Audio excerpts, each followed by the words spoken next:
bitahiyatil Islam tahiyatan mubarakan min indillah tahiyatan rajaan salaman wa rahmatan minallah.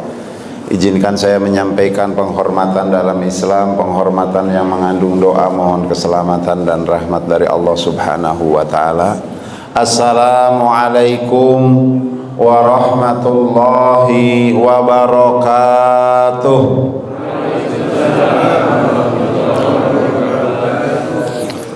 Alhamdulillah bi ni'matihi tatimmus sholihat. Huwallahu alladzi an'ama 'alaina bi ni'matil imani wal islam.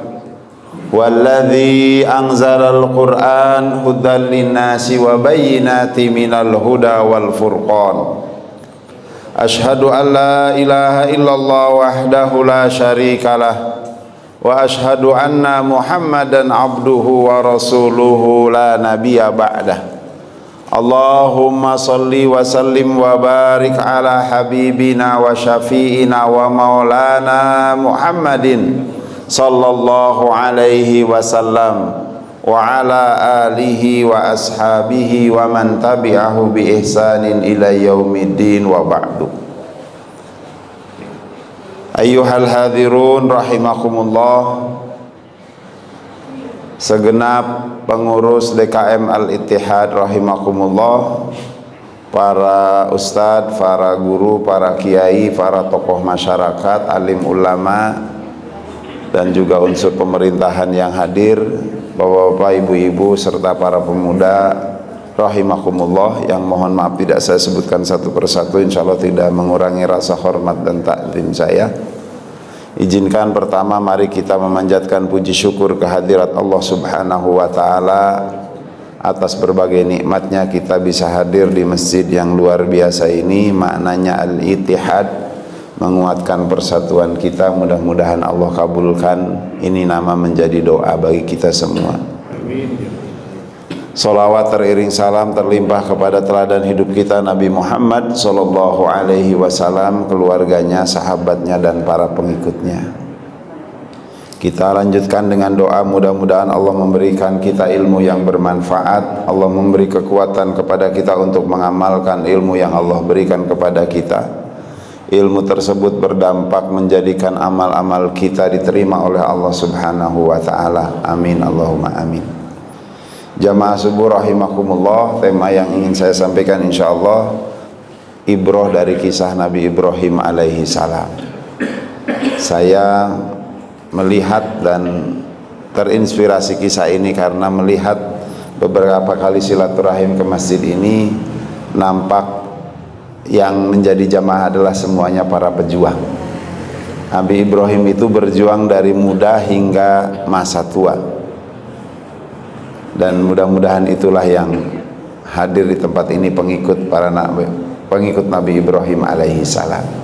Yang tentu kisah Nabi Ibrahim ini adalah kisah yang dipelajari oleh Nabi Muhammad sallallahu alaihi wasallam, sehingga bagi kita lebih sempurna berteladan kepada Nabi Muhammad sallallahu alaihi wasallam dan belajar kepada kisah-kisah nabi-nabi yang lain, termasuk kisah Nabi Ibrahim alaihi salam.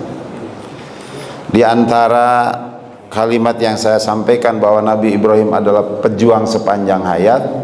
Beliau, nanti saya urutkan secara global, tapi di antara perjuangan beliau itu Allah sebutkan di surat Al-Baqarah, di masa beliau sudah punya keturunan, itu masih berusaha bagaimana berpikir dan bertindak di saat itu, dan berpikir panjang di masa yang akan datang.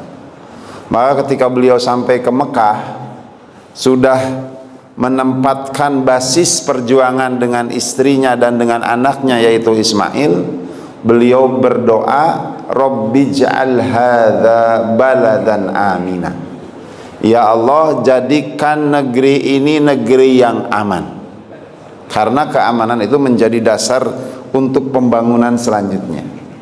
Warzuq ahlahu minas samarat.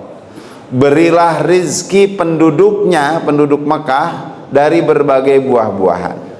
Padahal kasat mata dan apa yang dialami oleh Nabi Ibrahim, Mekah adalah negeri yang tandus sampai saat ini.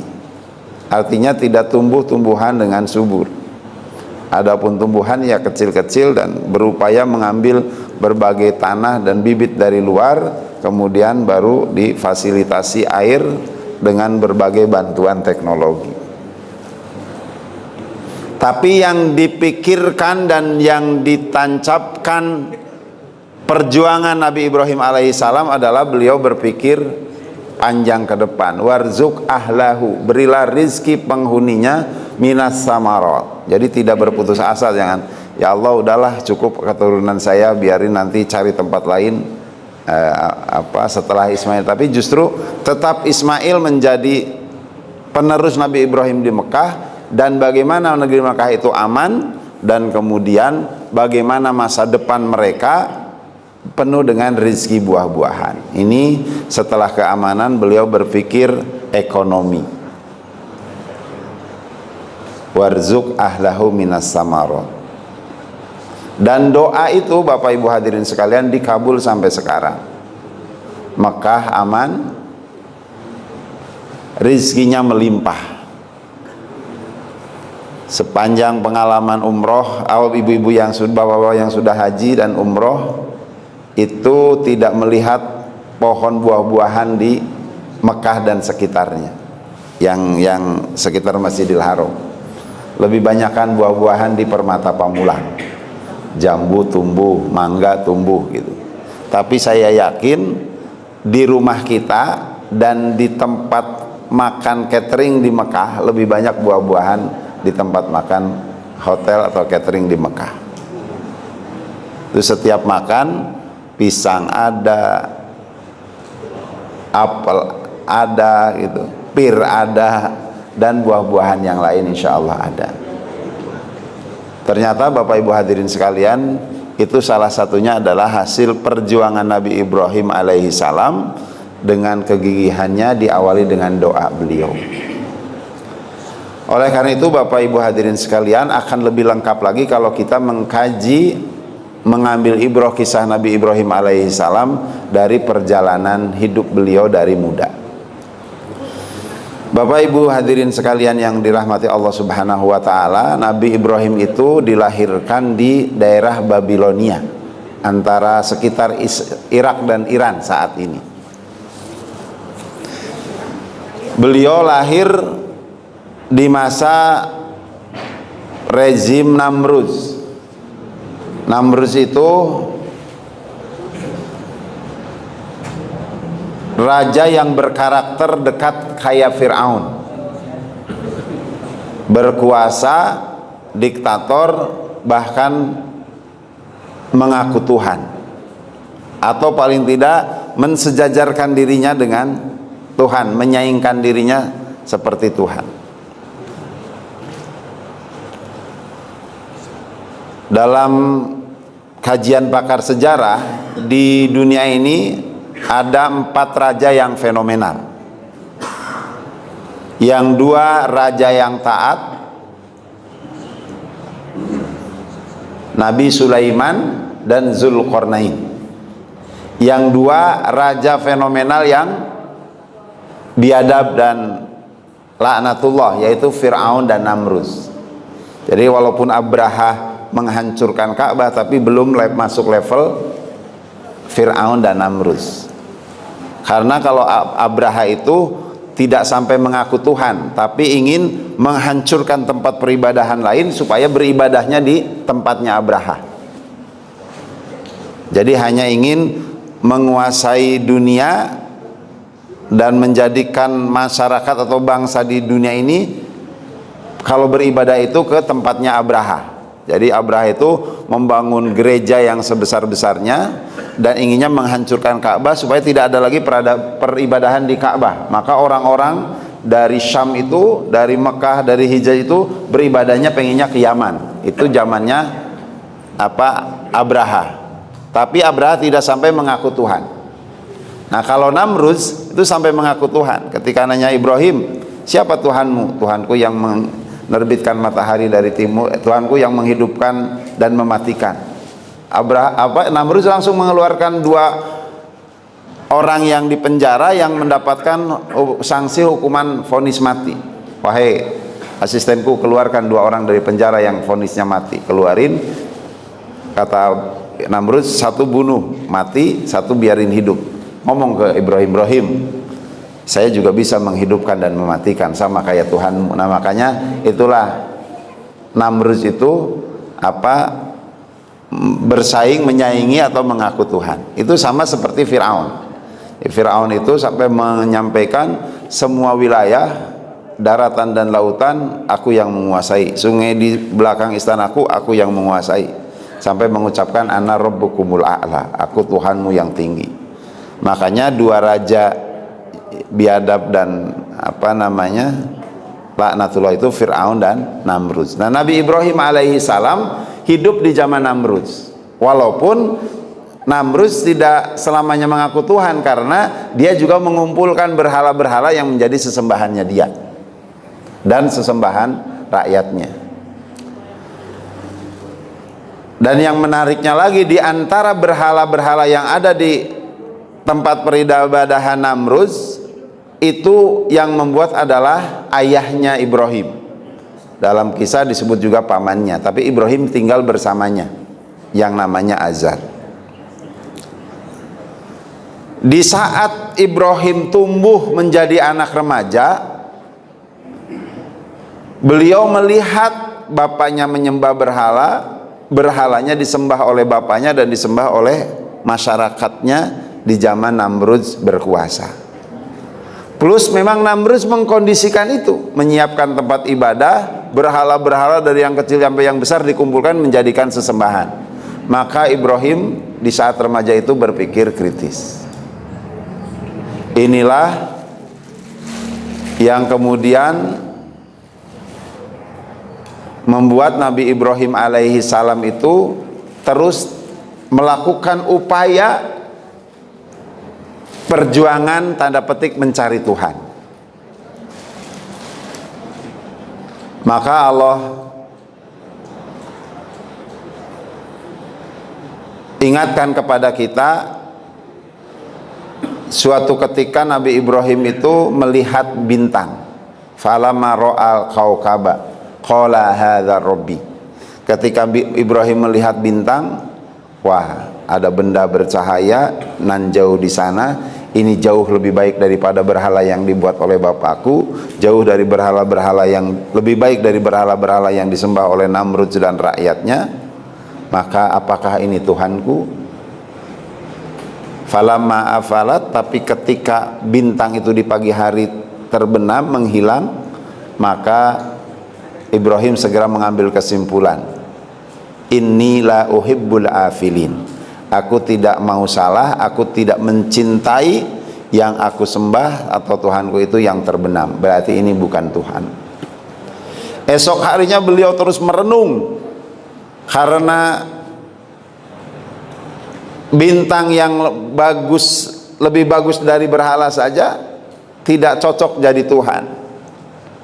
Maka mencari lagi, di malam harinya melihat bulan.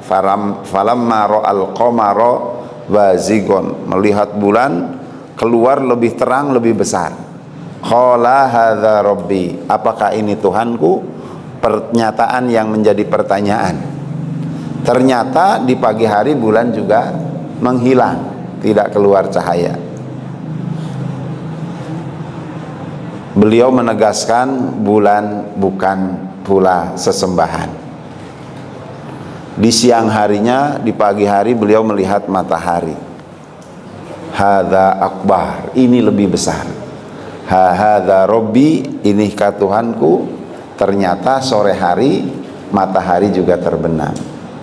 Akhirnya beliau berdoa, seandainya yang menciptakanku, seandainya yang memelihara, mengatur alam semesta termasuk diriku tidak memberi petunjuk kepadaku, tentu aku mengalami kesesatan. Ini adalah upaya penegasan keyakinan bahwa aku sedang mencari siapa yang harus aku sembah, siapa yang sebenarnya menjadi Tuhan. Maka akhirnya beliau mengambil kesimpulan, inni wajjahtu wajhiya lilladzi fataras samawati wal ard. Sesungguhnya aku menghadapkan mukaku, bermakna badanku, anggota tubuhku, hati dan pikiranku, lilladzi fataras samawati wal ard, menghadapkan beribadah hanya kepada yang menciptakan, membentuk dan mengatur langit dan bumi, hanifan muslimah, dalam keadaan bersih, berserah diri, tunduk hanya kepada yang harus aku sembah.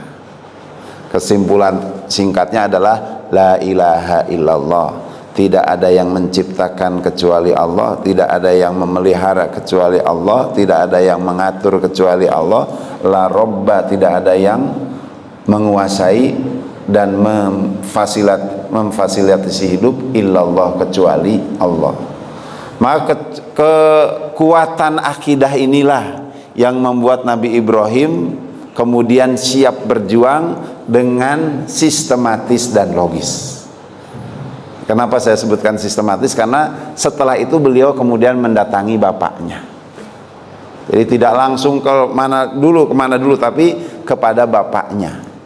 Yang mana bapaknya pembuat berhala, tinggal bersama, dan kemudian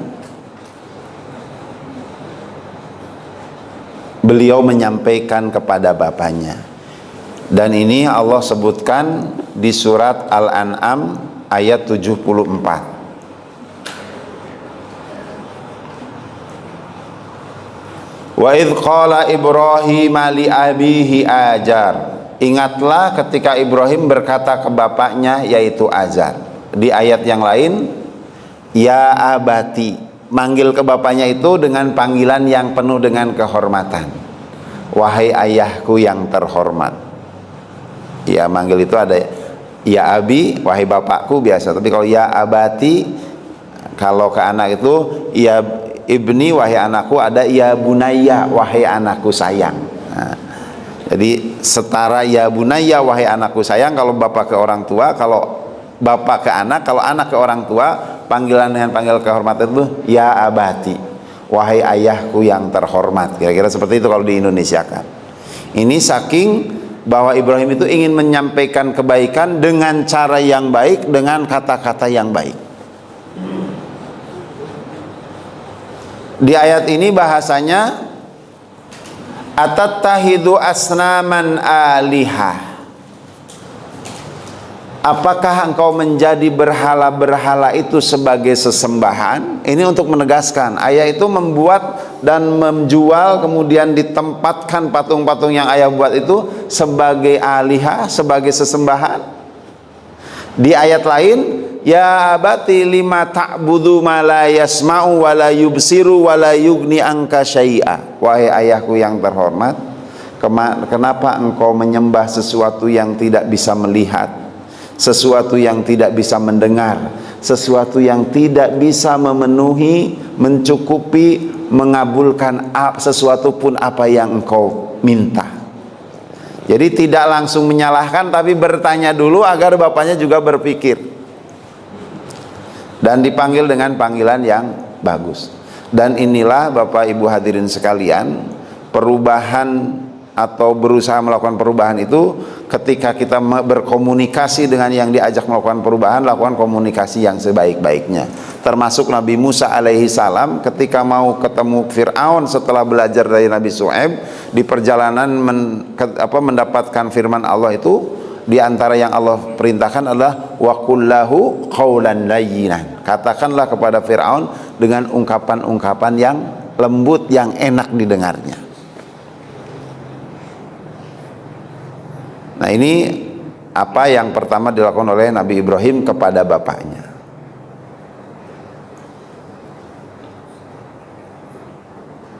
Dan di surat Al-An'am itu termasuk tadi, Nabi Ibrahim itu berani melakukan itu karena Nabi Ibrahim sudah kuat akidahnya setelah tanda petik mencari Tuhan, mencari siapa yang harus disembah. Itu ada di surat Al-An'am ayat 74 sampai ayat 80 sekian. Nah, kemudian Nabi Ibrahim berdakwah kepada bapaknya ternyata bukan diterima dengan bagus. Malah bapaknya mengeluarkan ancaman, wahai Ibrahim, kalau kau tidak berhenti melakukan ungkapan dan ajakan itu, akan aku rajam atau kau pergi dari sini dalam waktu yang cukup lama. Jadi memang sunatullahnya kalau dakwah melakukan perubahan dari kesalahan-kesalahan untuk berubah menjadi kebaikan-kebaikan itu tentu tidak mudah. Ada ujiannya, ada cobaannya, termasuk Ibrahim mendapatkan ancaman siksaan dan pengusiran. Tapi memang bagusnya Nabi Ibrahim itu menemui bapaknya dulu sehingga tidak terlaksana ancaman itu dalam bentuk langsung kepada ancaman dan pengusiran. Maka Nabi Ibrahim kemudian menemui kaumnya. Langkah kedua, beliau datangi kaumnya dengan kalimat yang sama tapi dalam bahasa yang berbeda, yaitu mempertanyakan, apakah kalian menyembah berhala yang tidak mendengar, tidak melihat, dan tidak bisa mengabulkan perkataan dan doa-doa kalian? Mereka termenung dan berdiam diri. Sampai langkah ketiga itu ada bapaknya, ada kaumnya itu melakukan lagi Nabi Ibrahim alaihissalam dengan pertanyaan, menggugah pikiran dan hati orang-orang agar merenungkan bahwa peribadahannya itu salah. Namun ternyata kebenaran itu diungkapkan berkali-kali juga belum tentu ada pengikutnya. Tapi tidak membuat kapok Nabi Ibrahim alaihissalam. Di suatu malam beliau siapkan kapak, alat penghancur, dalam keadaan yang sepi, malam gelap gulita. Ibrahim mendatangi tempat peribadahannya Namrud. Hancurkan semua berhala kecuali berhala yang besar. Nah, berhala yang besar itu dibiarkan nanti untuk menjadi bahan dialog Nabi Ibrahim. Jadi beliau itu sudah merancang benar, nanti kalau ada apa-apa ini salah satu banyak, maka gantungkanlah kampak itu di berhala yang besar. Pagi harinya geger, siapa yang menghancurkan berhala ini? Karena memang orang-orang sudah tahu yang tidak mau nyembah ke berhala itu, bahkan yang sudah menyebarkan berita dan mengajak jangan sampai menyembah berhala, kan nyembah berhala itu salah, adalah Ibrahim. Maka orang-orang mengatakan ada seorang pemuda yuqalu lahu fatan yuqalu lahu Ibrahim, ada pemuda yang disebut Ibrahim, panggil Ibrahim. Maka kemudian Nabi Ibrahim alaihi salam dipanggil dan disidang. Jadi ada dua sidang. Pertama sidang pertanggungjawaban Ibrahim menghancurkan berhala. Benarkah Ibrahim kau yang menyebarkan berita tidak mau menyembah berhala? Dan benarkah kau yang menghancurkan berhala-berhala sesembahan kami? Ibrahim tidak mengatakan iya, tapi dengan bertanya lagi, siapa bilang itu ada berhala tersisa tuh, ada Tuhanmu tersisa tuh, coba tanya dia, itu ada alat penghancurnya yang tersisa. Namrud dan mereka langsung mengatakan tidak mungkin, itu kan makhluk mati, tidak mungkin berhala itu menghancurkan yang lainnya. Maka kemudian Ibrahim langsung mengatakan, kenapa yang tidak bisa apa-apa kalian sembah? Nah, ini cara Nabi Ibrahim mengingatkan Namrud dan masyarakat yang menyaksikannya. Tapi sekali lagi Bapak Ibu hadirin sekalian, pribadi sangat minoritas. Nah, biasanya kalau yang musuhnya mayoritas itu semaunya, maka kemudian Namrud menyuruh rakyatnya mengumpulkan kayu bakar dan mengikat Ibrahim, ditaruh di tengah kayu bakar itu. Sampai akhirnya Ibrahim tidak ada cara lain kecuali berserah diri, bertawakal kepada Allah. Kayu bakar dibakar jadi-jadinya, menutupilah bara apinya,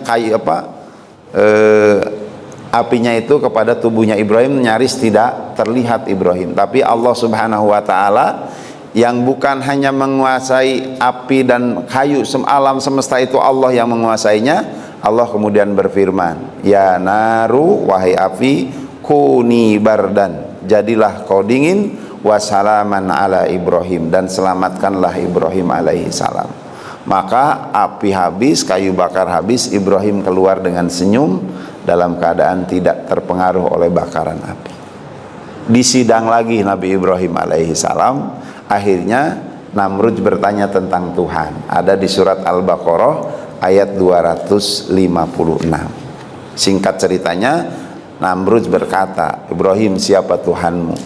Tuhanku yang menghidupkan dan mematikan. Namrud masih tidak mau mengakui, aku juga bisa menghidupkan dan mematikan. Tadi yang saya ungkap, keluarkan dua orang dari penjara, satu dibunuh, satu dibiarkan hidup. Ibrahim tuh, aku juga bisa menghidupkan dan mematikan. Nabi Ibrahim tidak melayani jawaban yang remeh-temeh, karena konsep menghidupkan itu tadinya tidak ada menjadi ada, konsep mematikan itu tadinya ada menjadi tidak ada, bahkan hilang, tapi nanti bisa Allah hidupkan kembali, yaitu konsep kehidupan kita. Karena itulah kemudian Nabi Ibrahim mengungkapkan ungkapan yang kedua, wahai Namrud, Tuhanku selain menghidupkan dan mematikan adalah menerbitkan matahari dari timur dan menerbenamkan matahari di barat. Kalau kau mau mengaku Tuhan, silahkan terbitkan matahari dari barat. Bahasa Quran, fabuhita, bingung, tidak bisa melayani tantangan Nabi Ibrahim. Walaupun dalam analisa sejarah sebenarnya Namrud itu bisa saja nantang balik ke Ibrahim. Ibrahim, sekarang jangan dulu nantang aku. Kalau memang Tuhanmu benar, sekarang coba buktikan kepadaku. Terbitkan matahari dari barat, terbenamkan matahari dari timur. Seperti Nabi Muhammad ditantang oleh kaum Quraisy untuk membelah bulan. Dan Nabi dan Rasul kalau terdesak itu mohon kepada Allah dikabulkan. Nabi Muhammad itu suatu ketika kaum Quraisy datang pas bulan purnama, Muhammad kalau kau Rasul buktikan kerasulanmu, coba tuh bulan purnama yang sedang bulat-bulatnya dan terang belah. Itu beliau tidak ada cara lain kemudian merenung berdoa kepada Allah Subhanahu wa taala untuk menjawab tantangan itu. Maka Allah memberi hidayah, satukan tangannya, buka tangannya, itu ketika tangan dibuka bulan terbelah. Itu diabadikan di surat Al-Qamar, surat ke-54. Nah, Nabi Ibrahim itu ketika menantang Namrud, coba kau terbitkan dari barat, nanti terbenamkan dari timur. Namrud tidak bisa. Nah, kata pakar sejarah, kalaupun Namrud menantang Ibrahim alaihissalam, Ibrahim, sekarang buktikan Tuhanmu, terbitkan matahari dari barat. Itu kalau ditantang, Ibrahim berdoa bisa Allah kabulkan. Maka kalaupun itu ditantang oleh Namrud, itu akan membuat jatuh kedudukan Namrud, sehingga Namrud mendingan stop aja, karena itu pun sudah menjatuhkan dirinya bahwa dia bukan Tuhan dan tidak bisa bersaing dengan Allah Subhanahu wa taala. Namun sekali lagi namanya minoritas ya tidak bisa langsung berubah. Akhirnya tidak dikisahkan bagaimana endingnya Ibrahim dan Namrud dari sisi menang dan kalah, tapi Ibrahim senantiasa menyusun terus rencana dakwahnya, menikah dengan Sarah dan kemudian hijrah. Sementara Namrud, Allah kirim pasukan paling kecil di antara binatang-binatang yang bisa bergerak bebas, yaitu lalat. Lalat Allah masukkan ke hidungnya Namrud, Allah masukkan lalat ke telinganya Namrud, sampai Namrud tidak bisa bergerak, tidak bisa berkutik, sakitnya luar biasa. Cara menyembuhkan masuknya lalat dari di telinganya itu dengan dipukul. Semakin dipukul sembuh seketika, tapi kemudian sakit lagi, maka harus ada pukulan yang lebih besar. Akhirnya dia manggil orang-orang ahli pukul, tukang pukul yang tenaganya besar, untuk menyembuhkan lalat yang menyakiti telinganya. Pukulan besar, mulai agak tenang, agak ringan, hilang sakitnya. Tapi sakit lagi harus dipukul yang besar, sampai akhirnya matinya Namrud itu karena diserang lalat dan dipukul oleh pasukannya sendiri, oleh orang-orangnya sendiri. Nah, sehingga habislah kekuasaan Namrud. Sementara Ibrahim berhijrah melakukan dakwah berikutnya bersama Sarah ke Palestina. Di Palestina masih melihat belum ada tanda-tanda kemapanan, maka beliau melanjutkan bersama Sarah hijrah ke Mesir. Di Mesir digoda oleh raja, karena Sarah ini cantik, tahu bukan turunan Mesir, maka lebih cantik dari orang-orang Mesir. Raja Mesir itu tertarik kepada Sarah, tapi setiap mau mengganggu Sarah, jatuh, setiap mau mengganggu Sarah jatuh. Maka kemudian membuktikan cintanya Raja Mesir ke Sarah itu ngasih Hodimah, ngasih wanita cantik untuk membantu Sarah dan menemani Sarah. Nah, bersama Ibrahim akhirnya masih tidak tenang di Mesir, kembali lagi ke Palestina. Kalau tadi bersama Sarah saja, sekarang Ibrahim dan Sarah ada yang nemanin membantu Sarah, yaitu Hajar. Lama di Palestina tidak punya anak, maka Sarah mengizinkan Ibrahim menikah dengan Hajar. Jangan ini bapak-bapak yang diingat, ini salah satu cerita saja. Nah, dengan Sarah, dengan Hajar, Ibrahim benar punya anak. Tentu bapak suami yang punya istri lama tidak punya anak, kemudian diizinkan nikah dengan Hajar punya anak, walaupun bareng, kebersamaannya tentu lebih tambahan waktu dengan Sarahnya berkurang. Sekarang ada waktu yang dipakai untuk bersama Ismail, nggak momong. Sementara Ismail putranya Hajar. Maka ini mulailah ada kecemburuan.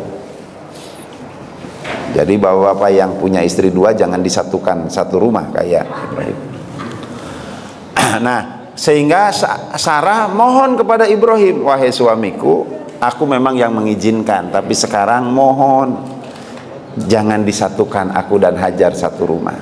Maka Ibrahim cinta banget kepada Sarah karena istri pertama dan mengizinkan, beliau berdoa. Akhirnya Allah kabulkan doanya untuk mengajak hijrah Hajar dan Ismail ke daerah selatan. Jadi Palestina kan utara, daerah Syam ya, turun ke daerah Hijaz, ke daerah selatan. Ratusan kilometer beliau berjalan, diantar oleh malaikat Jibril. Di perjalanan menemukan wilayah yang subur. Ibrahim izin, wahai Jibril, izinkan aku bertempat di sini. Ini wilayah subur, cocok untuk masa depan aku dan keturunanku. Lagian kalau bahasa kita dekat lagi kan, bolak-baliknya tidak jauh. Tapi kata Jibril, ini bukan tempatmu. Akhirnya melanjutkan terus perjalanan ke selatan. Ketemu lagi tempat yang menurut Ibrahim ini lebih bagus, minta lagi, tidak diizinkan. Begitu sampai ke Mekah, kondisi tandus tapi menjadi tempat wilayah yang dilalui oleh para pedagang. Maka inilah tempatmu. Di situ ada sisa-sisa Ka'bah yang hancur di zaman banjirnya Nabi Nuh. Maka Nabi Ibrahim ditempatkan tidak jauh dari Ka'bah. Karena itu perintah Allah, maka beliau itu disebut Siddiqon Nabiyya di surat Al-An'am. Beliau seorang yang benar, pejuang kebenaran, dan beliau adalah seorang nabi. Maka taat kepada Allah Subhanahu wa taala di mana ditempatkan. Karena punya istri dua, maka beliau bolak-balik Mekah Palestina, tidak punya WA, tidak ada pesawat itu. Suatu ketika Hajar berkurang bekal, air sudah tidak ada. Nah, istri didikan dari suami yang soleh senantiasa menjaga amanah. Maka kemudian beliau mencari air untuk terpenuhinya kebutuhan air untuk dirinya dan untuk Ismail. Maka beliau menggendong Ismail lari-lari, diawali dari Bukit Sofa. Di mana di Bukit Sofa beliau memantau di mana sumber air. Ternyata Ibrahim ini sudah sedang di Palestina. Ternyata yang ada itu adalah fata morgana. Airnya tidak ada, tapi ada uap yang mengkilat keluar dari pasir-pasir. Kayak kita kalau di situasi panas yang terik melihat aspal, keluar tuh fata morgana. Maka wanita cerdas berpikir pasti di sana ada sumber air. Beliau turun dari Bukit Sofa ke lembah antara Sofa dan Marwah.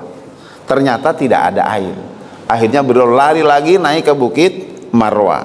Tengok-tengok dari Bukit Marwah keliling, ternyata yang ada fata morgana adalah titik yang tadi. Sehingga memantapkan tidak ada lain, adanya di sana.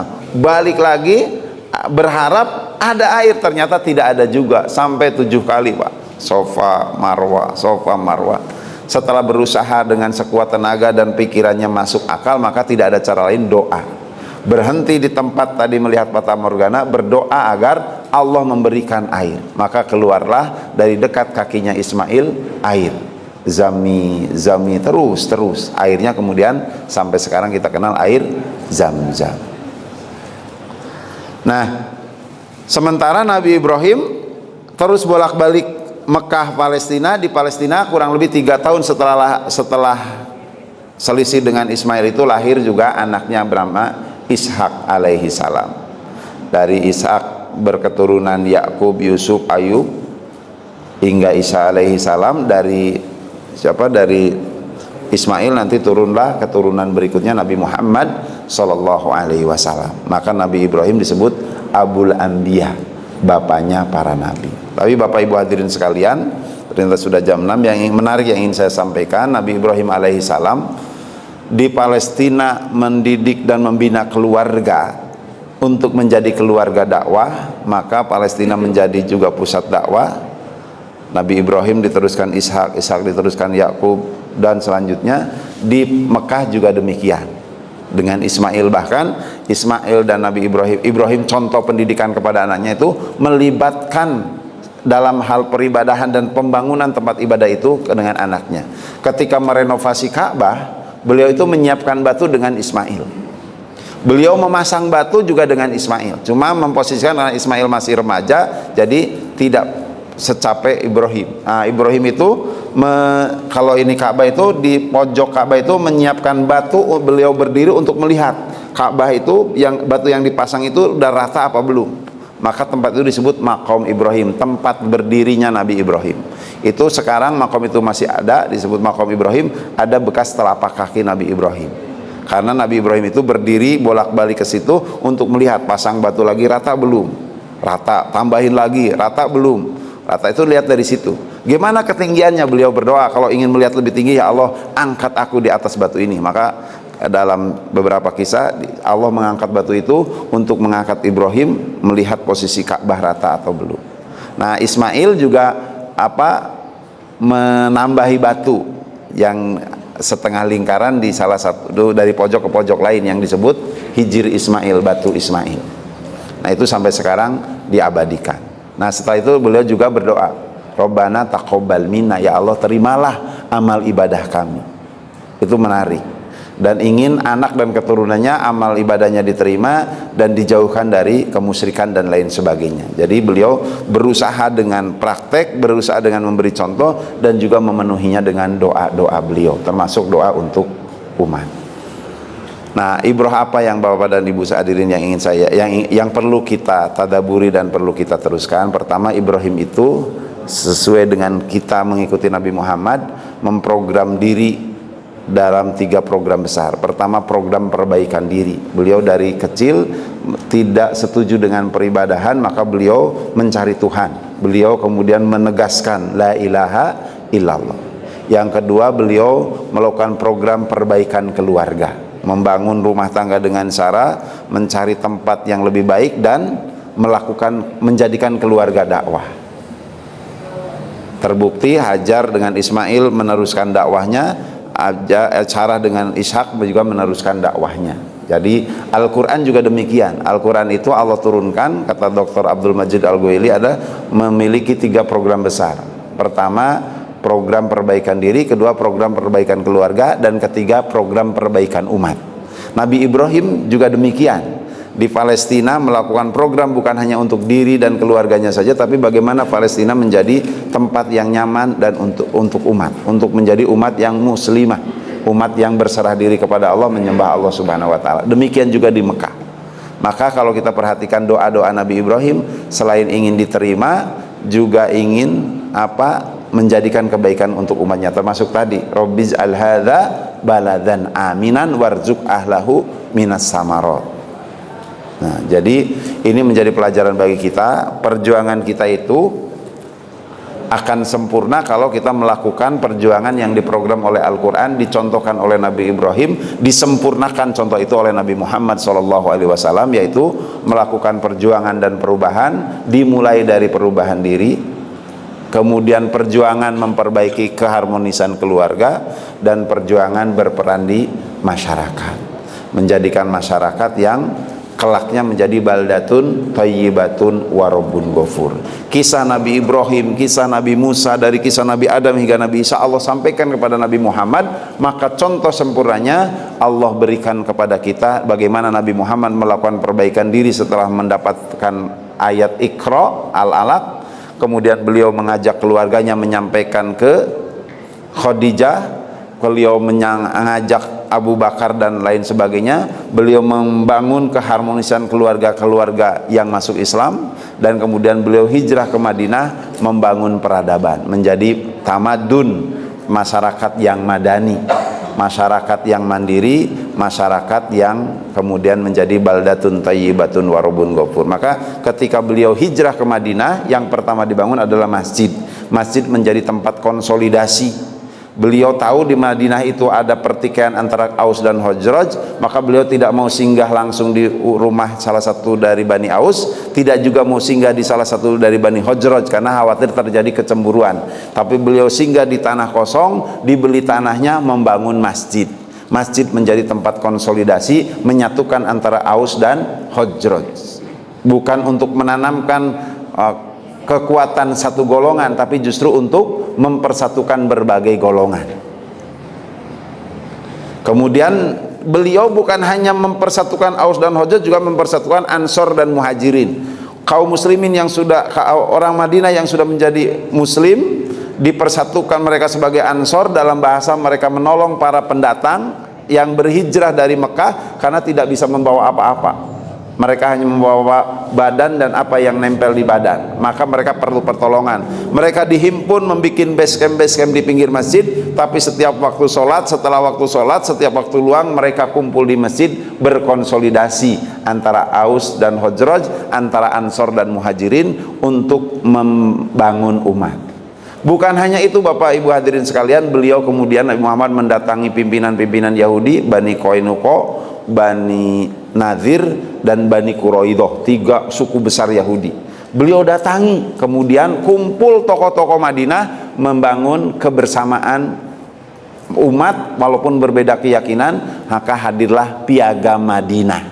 Ini upaya Nabi Muhammad membangun umat. Al-Quran memprogram itu. Maka perbedaan masih bisa dihimpun oleh pemimpin-pemimpin yang punya visi yang baik, yang dirinya baik, keluarganya baik, tentu siap membangun masyarakat yang baik. Dan saya terinspirasi Masjid Al-Ittihad ini mudah-mudahan menjadi masjid tempat berkonsolidasi. Jangankan sesama kaum muslimin, hanya beda organisasi atau beda amalan furu'iyah, tentu masih bisa dipersatukan karena kesamaannya banyak. Maka saling menghormati perbedaan dan bekerjasamalah dalam hal yang sama, karena umat Islam membutuh kekuatan ukhuwah dibangun dengan terus berkonsolidasi. Karena pakar sejarah, konsolidasi itu atau al-ittihad ini paling tidak memiliki 3 unsur. Pertama, konsolidasi motivasi. Pastikan walaupun beda organisasi, kita harus saling memotivasi untuk terus melakukan kebaikan-kebaikan. Sama seperti kita dengan istri kita, beda dari orang tuanya, beda dari lingkungannya, tapi sudah disatukan, kita harus saling memotivasi sama-sama menuju surga. Nah, itu konsolidasi kedua, konsolidasi orientasi. Ingatkan bahwa organisasi apapun, lembaga apapun yang aktif di masjid ini, yang aktif di masjid manapun, kita punya orientasi sama sebagai hamba Allah, beribadah di jalan Allah dan menuju keridhaan Allah.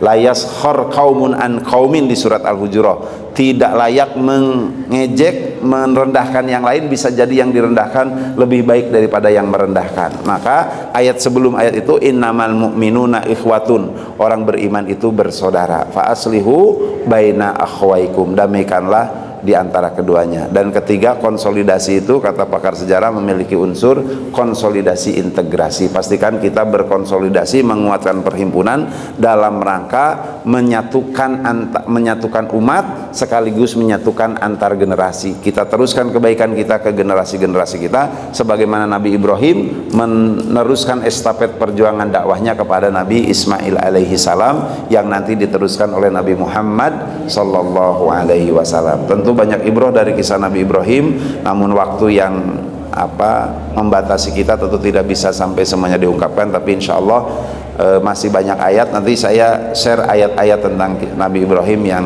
tadi saya sebutkan sekilas-sekilas. Mudah-mudahan Allah memberikan ilmu yang bermanfaat, Allah memberi kekuatan kepada kita untuk mengamalkan ilmu tersebut. Saya sebagai al-fakir yang banyak kelemahan, kalau ada kekurangan kehilapan pribadi, mohon dibukakan pintu maaf yang sebesar-besarnya. Billahi taufiq wal hidayah. Wassalamualaikum warahmatullahi wabarakatuh. Saya kembalikan ke moderator. Baik, barangkali ada yang mau bertanya. Ada sedikit sisa waktu. Ya, ada yang tidak, ada yang ditanyakan.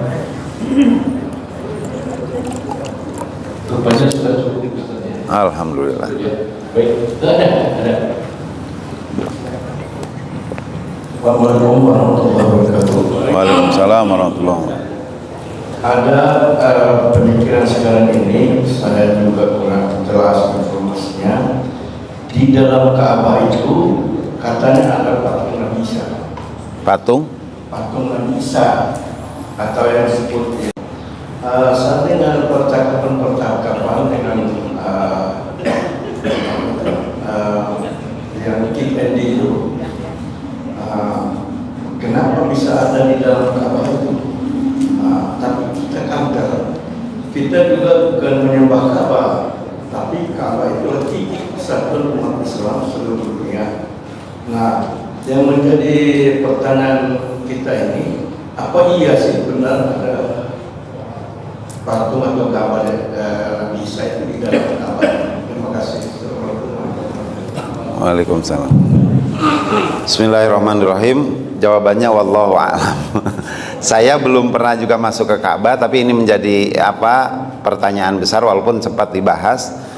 Tapi yang perlu kita tegaskan, memang kita itu bukan menyembah Ka'bahnya, karena itu perintah Allah yang turun temurun.